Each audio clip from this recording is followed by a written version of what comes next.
இந்த படம் பண்ணணும், இந்த மாதிரியான ஒரு படம் பண்ணணும்னு உங்களுக்கு எப்படி தோணுச்சு? திடீர்னு தோணுனதா? இல்லை ரொம்ப நாள் ஒரு திட்டமிட்டு இந்த மாதிரியான ஒரு படம் பண்ணணும்னு உங்களுக்கு ஐடியா இருந்ததா? எல்லோருக்கும் வணக்கம். ஹபீபிங்கிற படம் டைட்டில் வந்து பின்னாடி தான் யோசிச்சோம். ஆனால் ஒரு இஸ்லாமிய வாழ்வியல் பின்புலத்தில் ஒரு படம் பண்ணணுங்கிறது ஒரு நீண்ட நாள் திட்டங்களாகவே இருந்தது. அதுக்கான முயற்சிகள் 2, 3 முறை செஞ்சு பார்த்து அது நடக்கலை. இப்போ இந்த கோவிடுக்கு பிறகு வந்து நேசம் என்டர்டெயின்மெண்ட் வந்து நான் அப்ரோச் பண்ணி இப்படி ஒரு படம் பண்ணலாங்கும்போது, நான் வேற ஒரு படத்துக்காக ரெடி ஆகிட்டு இருந்தேன்.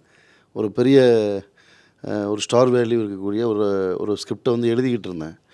எப்படி வந்து ஒரு சமூக பொறுப்புள்ள கலைஞனா நான் என்னோடய படங்கள் இருக்குதுன்னு விரும்பணும், அதே மாதிரி இன்றைய சர்வதேச அளவில் இன்றைக்கி இருக்கக்கூடிய இஸ்லாமியர்கள் மீது இருக்கக்கூடிய ஒரு பார்வை வந்து வேற ஒன்றாக கட்டமைக்கப்பட்டு இருக்கும்போது எனக்கு அது கொஞ்சம் உறுத்தலாகவும் வழி தரக்கூடிய விஷயமாகவும் இருந்தது ஒரு கலைஞனாக வந்து. பிறகு வந்து நான் ஒரு இஸ்லாம் சமூகத்தில் பிறந்து வளர்ந்த, இப்போ என்னோடய பேர் மீரா கதிரவன்னாலும் என்னுடைய ரியல் நேம் வந்து அபுல் ஹசன். நான் வந்து திருநெல்வேலி மாவட்டமாக இப்போ தென்காசி மாவட்டம். அங்கே இருக்கக்கூடிய இந்த கதை நிகழக்கூடிய கடையநல்லூருக்கு பக்கத்தில் இருக்கக்கூடிய திரிகூடபுரம்ங்கிற ஊர் தான் என்னுடைய ஊர். நான் அங்கேருந்து கிளம்பி வந்து சினிமாவுக்குள்ளே வந்து தொடர்ந்து நான் என்னை சுற்றி இருக்கக்கூடிய விஷயங்களை நான் வந்து அவதானிக்கும் போது என் பேரே இங்கே சிக்கலாக இருக்குது. இந்த சமூகத்தில் நான் தனிமைப்படுத்தப்படுறதுக்கு வந்து என்னுடைய பேரே பிரச்சனையாக இருக்குது. அப்படிங்கிற இடத்துல நான் வந்து நிறைய இடங்களில் மறுக்கப்பட்டேன், தனிமைப்படுத்தப்பட்டேன், நிராகரிக்கப்பட்டேன்.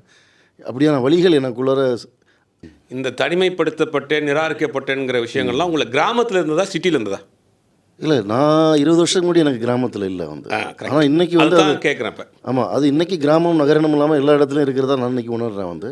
ஸோ அப்படி இருக்கும்போது நான் எப்படி தோல்பாவை கூத்து 100 வருஷம் தமிழ் சினிமாவில் தோல்பாவை கூத்தை பற்றி, இப்போ தோல்பாவை கூத்து தான் இன்றைக்கி திரையில் கதை சொல்லக்கூடிய ஃபிலிம் மாதிரியான தேட்டர் மாதிரியான ஒரு ஆர்ட் ஃபார்முக்கு அதுதான் முக்கியம், அடிப்படையே. ஏன்னா முதல்ல திரையில் கதை சொன்னவங்களே தோல்பாவை கூத்து கலைஞர்லாம்.